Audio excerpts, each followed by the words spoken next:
ఒకసారి చాలా ట్రై చేశాను ఈ పాట సీతారాముల కళ్యాణాన్ని చక్కగా హనుమాన్ చాలీసా ట్యూన్ లో పాడదామని. ఒక దగ్గరకు వచ్చిన తర్వాత కుదరలేదు. కానీ ఈ బాబు పాడాడండి, చాలా గట్టిగా చెప్పండి కొట్టాలండి.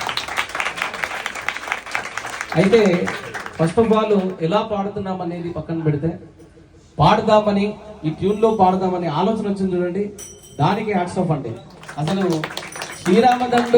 శ్రీరామదండులో ఉన్న పిల్లల్ని చూస్తుంటే చాలా చాలా ఆనందంగా ఉందండి. చిన్న చిన్న పిల్లలతో సహా మాటలు రాని వాళ్ళు పాటలు పాడుతున్నారు, మాటలు వచ్చిన వాళ్ళు పద్యాలు చెప్తున్నారు, పద్యాలతో పాటు పాటలు అన్నీ కూడా పాడుతున్నారండి.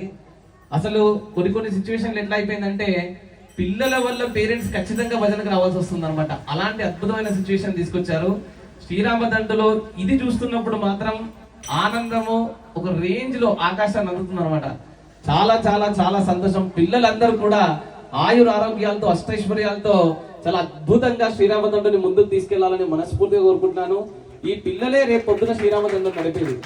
ఈ పిల్లలందరికీ గట్టిగా చెప్పలు కొట్టాలండి, గట్టిగా.